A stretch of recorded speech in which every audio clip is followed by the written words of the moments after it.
तो भाई आज मैं इस चित्र को आपको समझाना चाहता हूँ। इसका मैं बहुत बार उपयोग कर चुका हूँ। आप कुछ महीने पहले की वीडियोस अगर देखेंगे, 4-5 महीने पहले के मेरे चैनल पे, तो उसमें मैथ्स जो मैंने एक्सप्लेन किया है उसके साथ इस चित्र को भी दिखाया है कि भाई ब्रेन पे क्या क्या असर पड़ता है जब आप प्रैक्टिकल ढंग से मैथ को सिखाते हैं। तो ये है क्या, आज मैं थोड़ा सा इसके बारे में बताता हूँ। एक भाई साहब ने बोला कि ये ब्लैक बोर्ड पे आप समझा दीजिए इसको। तो ये ब्रेन के बारे में जब हम बातचीत करना चाहते हैं तो बहुत प्रकार के चित्र हो सकते हैं, डिपेंड करता है कि आप क्या बोलना चाहते हो। तो ये बहुत बेसिक एक रिप्रेजेंटेशन है, मतलब ये ब्रेन की फ़ोटो नहीं है, आपको समझ आ ही रहा होगा। ये ब्रेन के बारे में बातचीत करने के लिए एक प्रकार का रिप्रेजेंटेशन है, यूँ समझ लीजिए। तो अभी ये जो न्यू ब्रेन है इंसान का, जो ये हमारे सिर का आगे वाला हिस्सा, तो कहते हैं कि जो न्यू ब्रेन है उसके कारण हम इंसान बने। और हमारे देखा जाए तो 3 ब्रेन्स हैं। एक है रेप्टिलियन ब्रेन, उसके बाद बना ममीलियन ब्रेन, ये बहुत पहले की बात है। और ये न्यू ब्रेन कुछ लोग कहते हैं कि ये 60,000 70,000 साल से ज़्यादा इसका इतिहास नहीं है। 60,000 साल पुरानी पेंटिंग्स मिली, भित्ति चित्र, मतलब गुफाओं पे 60,000 साल पुरानी चित्र मिले, इसका मतलब इंसान चित्रकारता भी था। लेकिन कहते हैं कि बोलचाल की भाषा आई करीब 35,000 40,000 साल पहले, जब धनुष बाण बनाया इंसान ने। तो धनुष बाण का बनना और उस ब्रेन का डेवलप होना, जिससे कि हम बोल सकते हैं, लगभग एक साथ हुआ। और वो काफ़ी एडवांस्ड स्टेट थी।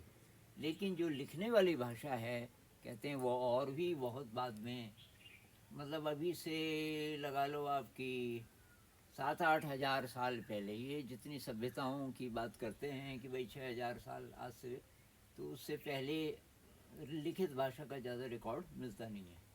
7,000 साल, 8,000 साल। अच्छा, तो इसमें ऐसा कहते हैं कि जो न्यू ब्रेन है हमारा, उसके 2 पार्ट्स हैं, लेफ्ट ब्रेन और राइट ब्रेन। और दोनों ब्रेन्स में ये वाले रीजन्स हैं, जिसमें मुख्य रूप से ये है ऑक्सीपिटल लोब, सिर के पीछे वाला हिस्सा। ये विजन, ये जो हम देखते हैं, तो इसका काम है। एक है ये पेरिटल लोब, इतना इतना, तो इसका क्या काम है?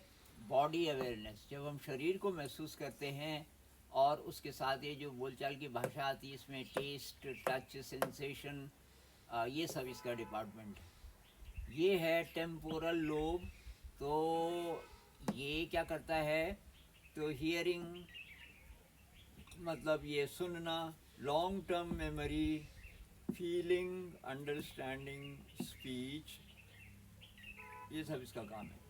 अब सबसे महत्वपूर्ण शायद ये है फ्रंटल लोब, जिसमें कि ये हायर ऑर्डर ऑपरेशंस, मतलब हमारे जो जो चीज़ें इंसान ही कर सकता है, तो थिंकिंग, मेमोरी, मूवमेंट भी इसमें आता है, इमोशन, स्पीच और बिहेवियर, ये सारा ये इसका डिपार्टमेंट है। तो और ये है सेरिबेलम और ये ब्रेन स्टेम, ये बहुत पहले डेवलप हो गए थे, कई लाख साल पहले। तो इसका नाम है, मतलब इसका डिपार्टमेंट है मोटर लर्निंग। मोटर का मतलब मांसपेशियाँ, और बैलेंस और कोऑर्डिनेशन, तो ये मांसपेशियों से ज़्यादा संबंधित है। ब्रेन स्टेम, ये जो बहुत बेसिक जो शरीर की ज़रूरतें होती हैं, breathing, heart rate, blood pressure, temperature, digestion, rhythm वगैरह वगैरह, ये इसका। तो आज हम इन 4 की बात करेंगे, कि कैसे हम अपने ब्रेन को ऑर्डर कैसे कर सकते हैं। ऑर्डर का मतलब सुव्यवस्थित, इसके बारे में बात करेंगे। सुव्यवस्थित का मतलब क्या है कि अलग अलग समय में अगर हमको सही परिवेश सीखने का नहीं मिला होगा, तो अब हम एडल्ट्स हो गए, 18-19 साल के हो गए, तो हमारे ब्रेन में कई जगह कमी रह गई। और न्यूरोलॉजिस्ट कहते हैं कि पैथोलॉजिकल नेटवर्क्स, मतलब ये न्यूरॉन्स से मिलकर के बना है सारा ब्रेन। और हमारे मस्तिष्क में कहते हैं कि 80 अरब से ज़्यादा न्यूरॉन्स हैं, और दो न्यूरॉन्स आपस में हजारों ढंग से मिल सकते हैं। उनके मिलने को साइनैप्स कहते हैं, ब्रिज बना सकते हैं आपस में। तो ये जो हमारा मस्तिष्क अभी हो गया डेवलप, हम एडल्ट्स हो गए, तो इसमें जगह जगह जगह कमजोरियां हैं, विकृतियां हैं, गलत कनेक्शन है, यूँ समझ लीजिए, न्यूरॉन्स के, और उनको हम ठीक कर सकते हैं। तो ठीक कैसे कर सकते हैं?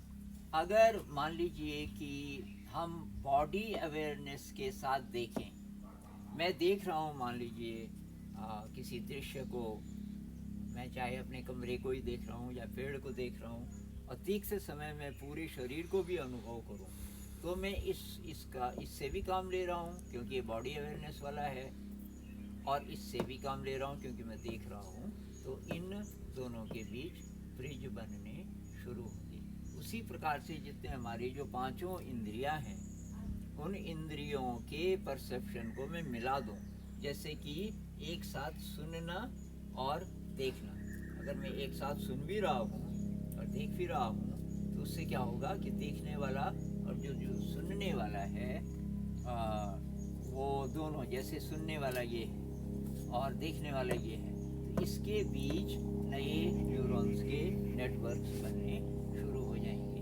उससे क्या होगा कि जो पैथोलॉजिकल नेटवर्क्स हैं वो टूटेंगे, और जो नए अच्छे वाले नेटवर्क्स हैं वो बनेंगे। तो यूँ समझ लीजिए कि इनके बीच हम नए प्रकार से रिश्ता बना सकते हैं। तो यूँ समझ लीजिए कि किसी गांव में ये 4 धड़े हैं, और किसी की किसी से खास बनती नहीं है, इसका इससे कोई मतलब नहीं, इसका इससे या इसका इससे। अब आपने ऐसा कुछ करना शुरू कर दिया कि इन चारों की आपस में दोस्ती होनी शुरू हो गई। तो न्यूरोलॉजी की भाषा में दोस्ती को बोलेंगे न्यूरल नेटवर्क्स। इनके बीच नए न्यूरॉन्स के नए नेटवर्क्स बनने शुरू हो गए। उससे क्या होगा? तो मान लीजिए कि ये 4 घर हैं, और अब क्योंकि आपने दोस्ती कर दी, तो सबकी सबसे दोस्ती, ये सारा स्पेस आपका अपना हो गया। ये चारों अब मिलकर के एक बड़ी शक्ति बन गए, तो हमारा ब्रेन उतना पावरफुल बन जाएगा। किसी ने कमेंट में पूछा था कि ये लिखाई पढ़ाई वाला जो है फ्रंटल लोब, इसको कैसे सशक्त करें? तो भाई ये तभी सशक्त होगा जब पूरा ही ब्रेन सपोर्ट करेगा इसको। ये उसी तरीके से कोई वेट लिफ्टर है मान लीजिए, तो अपने बाजुओं के, अब उसकी मसल्स बहुत पावरफुल हैं, वो वेट बड़ा, मतलब बड़े से बड़ा जिसको आदमी उठा सकता है तो उठा लेता है। लेकिन वो तभी उठा पाएगा जब ये सारा जो उसका ब्रेन है, या समझ लो सारा बॉडी माइंड है, वो मदद करेगा। मतलब अगर वो बीमार है तब थोड़ी उठा पाएगा। तो ये जो और इलाके हैं, ये सारा, ये सब शरीर से भी जुड़े हुए हैं। ये जब हम बोल रहे हैं मोटर लर्निंग, इसका मतलब क्या है? मांसपेशियों पे नियंत्रण इसका है। अगर ये ठीक से काम नहीं कर रहा तो मांसपेशियां काम नहीं करेंगी। वेट लिफ्टर की जो मांसपेशियां हैं वो ठीक से काम नहीं करेंगी तो उठा ही नहीं पाएगा। तो ये जो लिखाई पढ़ाई वाला एरिया, फ्रंटल लोब, इसको भी ठीक अगर रखना है तो सारे ब्रेन से आपको काम लेना सीखना पड़ेगा। इसकी बहुत सारी एक्सरसाइजेज हैं, मेडिटेशन है, और एक बॉडी अवेयरनेस के साथ, बॉडी अवेयरनेस को शामिल कर लो आप कुछ भी करते हुए, बॉडी अवेयरनेस और माइंडफुलनेस। सारे दिन थोड़ा होश में रहिए, मन में क्या चल रहा है आपको वो भी पता है। और म्यूज़िक, इंस्ट्रूमेंटल क्लासिकल म्यूज़िक, खासकर फास्ट वाला, उसके साथ एक्सरसाइज कीजिए। तो फिर क्या होगा?